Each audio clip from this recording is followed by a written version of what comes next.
if you want an example of what a real bhakti, real devotion is, there's an example here in Mataji's. I gave my life to him. To me, he was the Christ.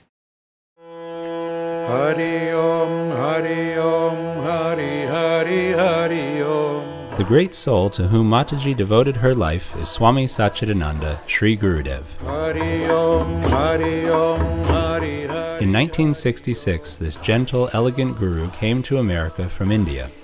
There, the great teacher advocated for equal rights for women and for millions of poor people from the caste called untouchables. 3 years after arriving in America, the Swami famously invoked peace at the Woodstock, New York Music Festival in 1969. The Guru also challenged America's young generation to bring forth a new spirituality. The Swami went on to teach and write about yoga and to spread his message of interfaith harmony around the world.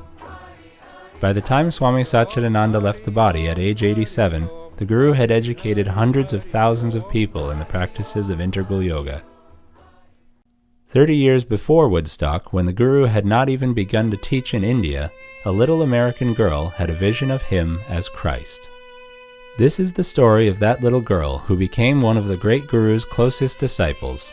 At age 90, this genuinely humble woman has attained a remarkable stature as beloved teacher, guide, counselor, and friend to thousands around the world. Hari Om, Hari Hari Om. She graduated college in suburban Maryland, took vows, and joined an order of nuns in Kansas, where she became Sister Agnes. 2 years after Woodstock, Sister Agnes was part of a group of nuns attending something very new, a 10-day interfaith retreat. The main speaker was Swami Satchidananda. She had no idea who he was or what he looked like, but as her group entered the event space, When he turned around to face us standing at the top of the stairs, and I saw him. It was like a thunderbolt. I mean, this is he. And it's never changed. And from then on, she kept on writing to Gurudev. I was Gurudev's secretary, so I would receive the letters. And in the letters, she would send $1 a month. Gurudev had already started speaking about the lotus. So the first time that her letter arrived with $1, Gurudev goes, "Look, Amma, this is what moves my heart. This is worth $1 million to me." the Swami acted as though he'd been waiting for Sister Agnes to show up for quite a while. The Guru later visited the convent where Agnes remained for another 3 years until the Vatican granted her dispensation, allowing her to seamlessly continue her dedicated spiritual life. She moved to the Yogaville East Ashram in Connecticut. Agnes continued to feel the living presence of Christ consciousness wherever she was at the side of the Guru. In 1975, Agnes became a member of the first American group of Swamis, or sannyasins, initiated by the Guru. That's her 4 people from the Guru. Only now she was to be called Swami Gurucharanananda, meaning the bliss of being at the feet of the Guru, affectionately referred to as Mataji. In this photo with the Guru and Mataji is a young Jewish man. After his initiation, he became Swami Ashokananda. Like the other Swamis, he was at least 10 years younger than Mataji. All the female Swamis are known as Mataji, but Mataji is the mother of all sannyasins. From our time together in the 80s, I believe it was the mid-80s in New York City, she was with all these young kids, or we were maybe late 20s, early 30s, and she was the adult in the room, and she really showed us. We were sincere, we had genuine aspiration, but she showed us what it meant to try to lead a spiritual life. Mataji and his other devotees served in many ways to accomplish the Guru's global mission of spreading love and peace through the yogas of body, mind, and spirit. Here, the yoga master is instructing some of the young people who would become the foundations of his service in the United States and around the world. Try to look up the ceiling, a little more up. That looks like a real cobra, but don't hiss. He constantly challenged Mataji and his other devotees. Gain mastery over your own mind. If you accomplish that, nothing is impossible in the world for you to achieve. You can move the mountains. Along with her loving nature, Mataji was also very disciplined as a result of her life as a Catholic nun. The Guru saw great value in that combination. Most of his followers had been hippies. They needed discipline if they were to be serious about their new spiritual life under his roof, with its strict schedule of hatha, meditation, and service to the community. To say nothing of 5 years of hard work that would be required to build Integral Yoga's global headquarters in the forest of Central Virginia. In preparation for that effort, the Guru assigned Mataji to sit behind the Connecticut Ashram reception desk. She did exactly what was needed. I first met Mataji in 1976 when I hitchhiked to the ashram in Connecticut to take yoga teacher training. And she met me with this warm smile and a bit of strictness, a bit of discipline. And I've been watching her warmth and radiance influence me and inspire me ever since. She can walk into a space where there is conflict, and it often dissolves in her presence, without her doing anything. She has peace within, and she shares that peace with other people, and she doesn't even know that she's sharing it. She has amazing mothering energy. She's caring. You couldn't continue having bad conversations if she's around. Your mood shifts and you want to smile. When I see Mataji looking at a picture of our beloved Gurudev, I feel the devotion that she has, and the devotion, it brings up the devotion in me as well. And sometimes she comes into Shivananda Hall, walks up to me and takes my hands and smiles at me, and it makes me know that there's love in the world. Mataji is the extension of Gurudev's lifeline. She is the representation of Gurudev's lifeline to us. Mataji gives me hope. She makes me want to keep fighting. She makes me not want to give up.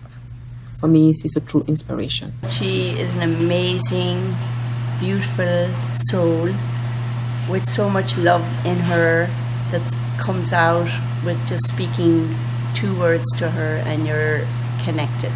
When I get to look Mataji in the eye and make contact with her, it's very special to me every single time. It's as if she has this awareness of priority that makes me feel so comfortable, that love is the priority above all else.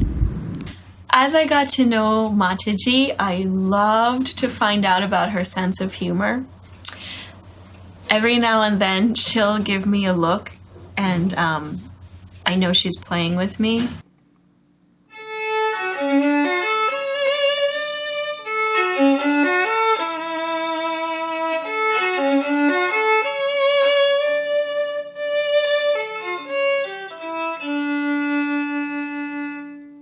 I first met Mataji in 1974 at the Pomfrey, Connecticut Ashram. She was waking me up at 4:30 in the morning with her violin for meditation. And she continued to do that for decades and decades. I see her now at 6:45 in the morning teaching yoga classes at the ashram. And she's always bright, always sparkly, boundless energy, outworking everybody with a big smile. At age 90, Mataji still puts in a 12-hour day, teaching hatha, counseling, and during lunch reading aloud from the Guru's many books. Mataji, she not only reads us the peaceful scriptures, she is the essence of the peaceful scriptures. You see her in every action. After lunch on a recent day, she counseled and blessed a visiting global health advocate. Then she moved on to a broadcast studio. There, Mataji offered a webinar on yoga teaching philosophy. Check your motivation for whatever you do. Have the right intention. I want to grow. I want to use more of the skills in mind and body that I have been given in this spiritual presence. I want to be able to develop more of them so I have a better life. For more than 40 years and for thousands of ashram students, guests, and volunteers, Mataji has been a personal guide for good health, for spiritual development, and for advice on just getting through a rough moment. One of Mataji's great strengths is the way she listens to you. It is as though you and what you're talking about are the most important things in the world. Mataji is right there.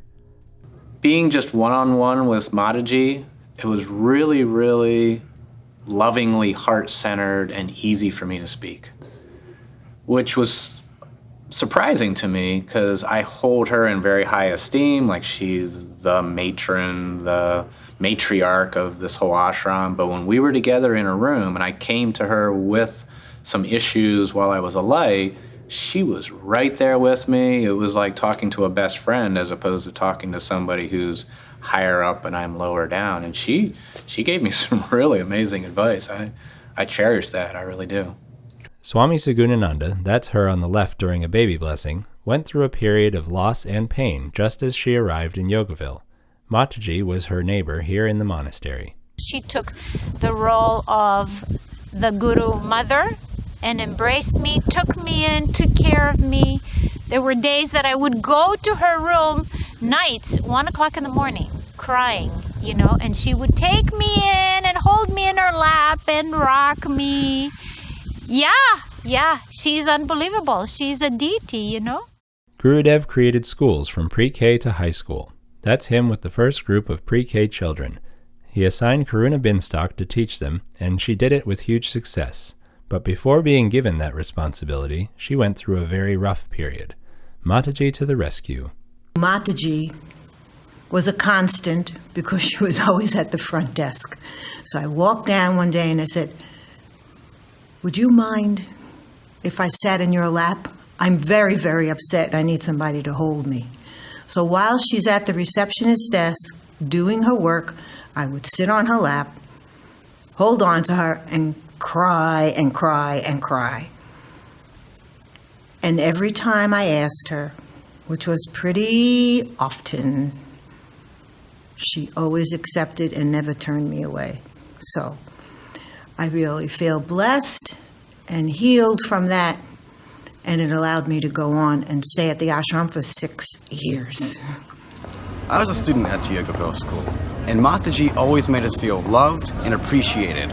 From her in-depth yoga classes to her story times, to taking us on field trips. She was always there for us and always showed love for us and always made us feel loved. Swami Hamsananda and Mataji have been friends and colleagues for decades. I look at how everybody adores Mataji, and I see something, which is her eyes are so kind. They're kind. And she cares about everybody, and she loves everybody. That's very unusual. She doesn't have stuff about people. She just likes everybody. She likes everything she does. She's interested in everything. She goes to every program. She's over teaching Raja Yoga, Yoga Sutras right now. Serving alongside Mataji can be inspiring and challenging, as Shiva Bhikner discovered when he began to share office space with this revered elder.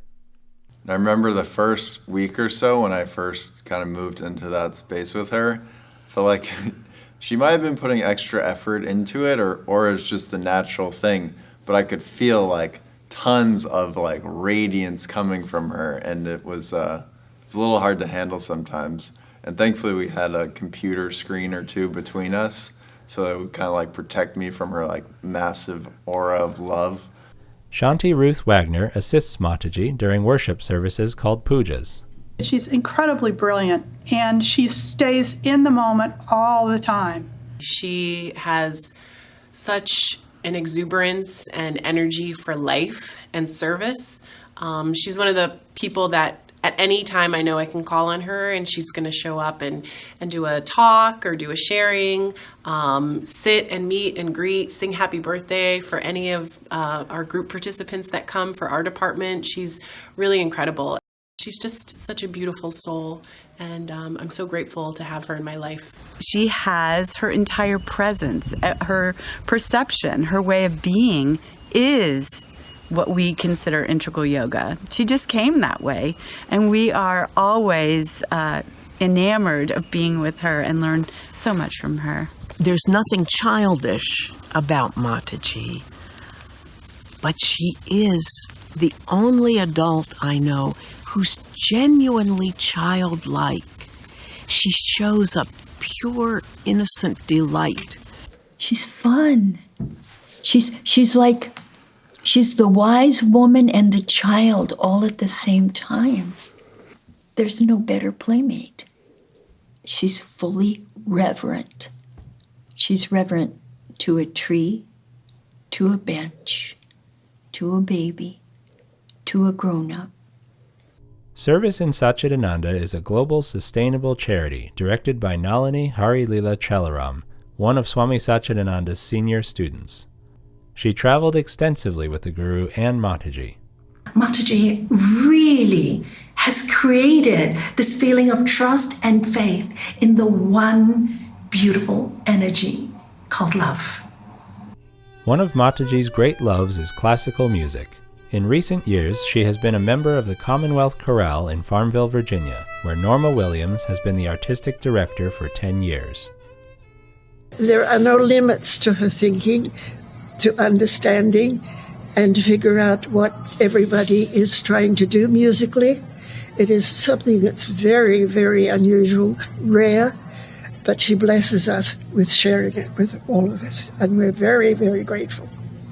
Her conduct forms the foundation of our monastic order.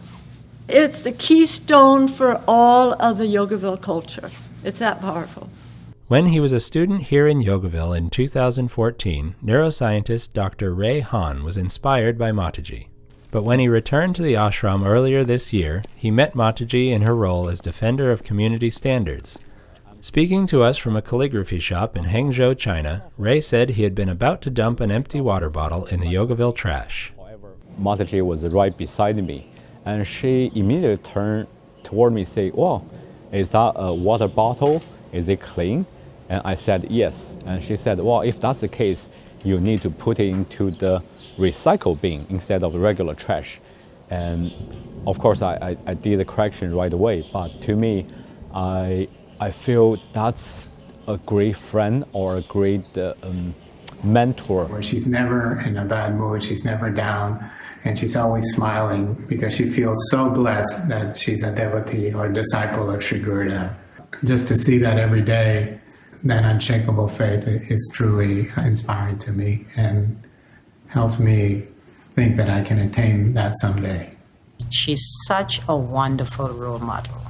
She gives us so much hope and inspires us to continue on the spiritual path. That's what I love about Mataji. And she's there every day.